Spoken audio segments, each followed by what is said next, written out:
शुद्ध वायुमंडल।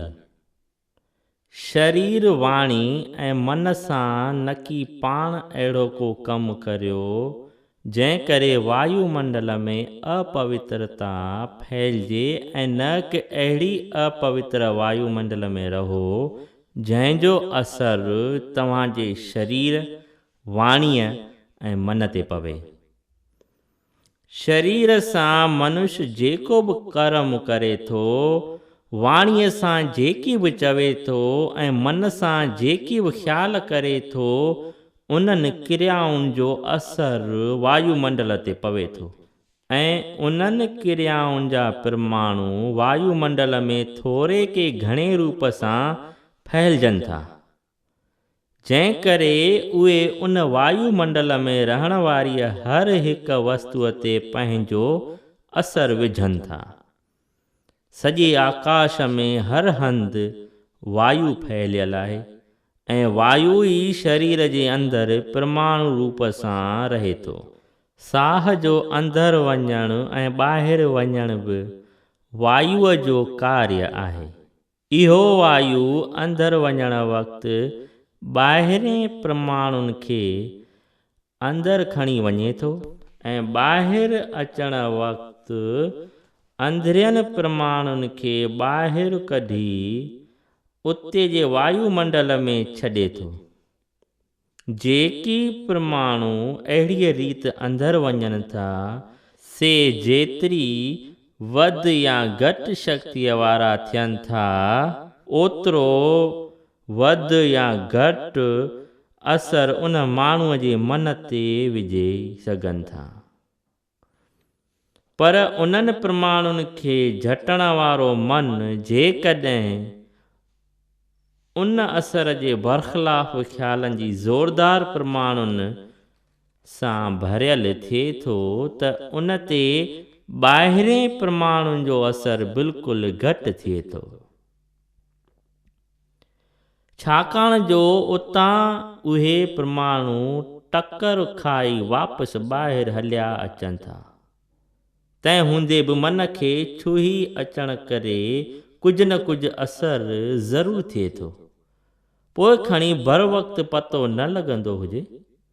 तंहिं करे वरी वरी जेकॾहिं अहिड़ा परमाणु अंदरि वेंदा रहंदा त कुझु मुदत में मन जे अंदरि बरख़िलाफ़ परमाणुनि खे आख़िर दॿाए या नास करे हू पंहिंजो पूरो ज़ोर वधाए छॾींदा। पर ॿाहिरां अंदरि वेंदड़ परमाणुनि जे मुआफ़िक़ जेकॾहिं अंदरि बि अहिड़ा परमाणु अॻे ई मुयसरु आहिनि त उन्हनि जो असरु त जल्द ऐं वधीक थिए थो।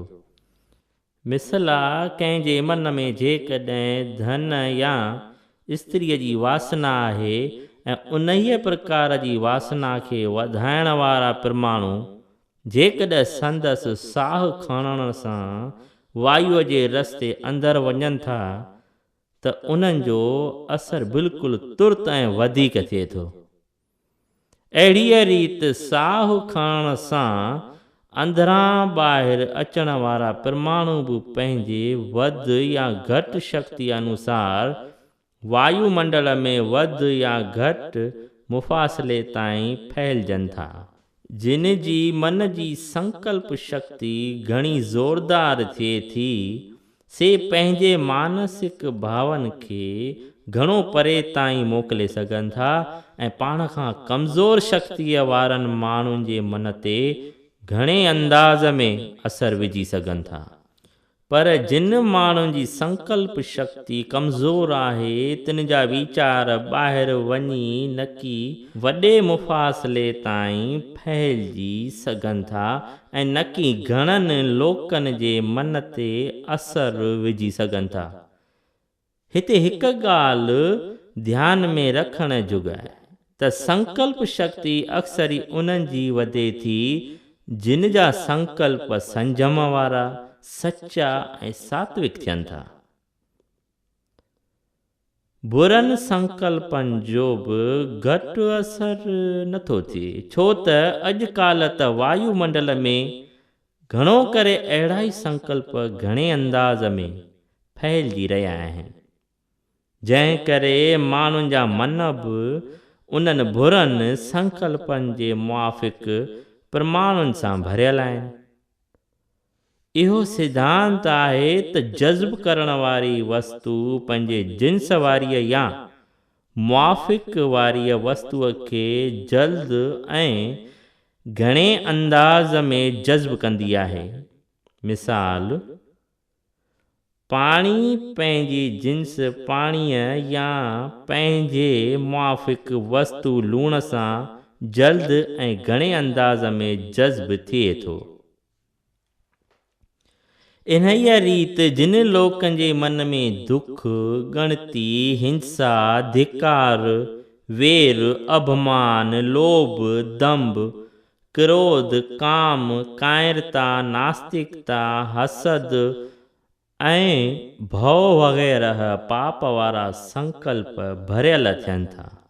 उहे न रुगो पंहिंजी हानि कनि था, मगर पंहिंजे संकल्पनि खे श्वासन रूपी वायुअ ज़रिए ॿाहिरि मोकिले आस पास जे सारे वायुमंडल खे पापमय बणाइनि था, जंहिं करे उन वायुमंडल में रहण वारनि सभिनी माण्हुनि जे मन ते उन्हनि पापमय संकल्पनि जो असर कंहिं न कंहिं अंदाज़ में पवे थो।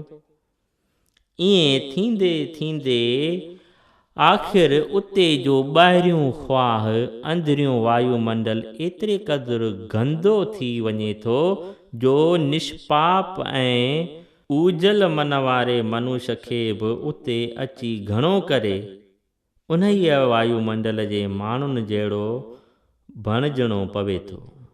केतिरनि ख़ासि जॻहियुनि या खातनि में अहिड़ो आज़मूदो अक्सरी ज़ाहिर ज़हूर ॾिसिजी रहियो आहे। जंहिं हंधि सचा साधु लोक घणा रहंदा आहिनि, पोइ खणी ज़बान सां उहे को बि उपदेश न ॾींदा आहिनि या कंहिंसां मिलंदा जुलंदा बि न आहिनि, त बि उन हंधि जो वायुमंडल शुद्ध ऐं सतो गुण सां भरियल हूंदो आहे। पर उन जे उबतड़ जंहिं हंधि चोर, डाकू, व्यभिचारी, कपटी, कामी ऐं क्रोधी माण्हू रहंदा आहिनि, उते जो वायुमंडल अहिड़नि माण्हुनि जे ॿाहिरियुनि सुठियुनि उपदेशनि वारियुनि ॻाल्हियुनि करण सां बि गंदो रहंदो आहे। अहिड़ो पतो समझदार मनुष्यनि खे भलीअ भांति पइजी वेंदो आहे। इन करे जेके महात्माऊं लोकनि खां अलॻि ऐं मौन धारे रहनि था ऐं जिन जो मन ऐं ॿुधी फ़क़ति भगवत भावनाउनि सां ई भरियल रहे थी, अहिड़नि महात्माउनि जे रुगो वेझो रहण में बि वॾो लाभ मञियो वेंदो आहे, छो त उन्हनि जे अंदर मां भगवत भावनाउनि जा किरणा जे ॿाहिरि निकिरनि था, से सॼे वायुमंडल में फैलिजी उते सदाचार, शीलता ऐं भगवत प्रेम जी जोत चमकाइनि था, जंहिंजे प्रकाश खे पाए नीच प्राणी बि कर्तार्थ ते वञनि था। वायुअ में ॿ गुण आहिनि, हिकु शब्द ऐं ॿियो स्पर्श।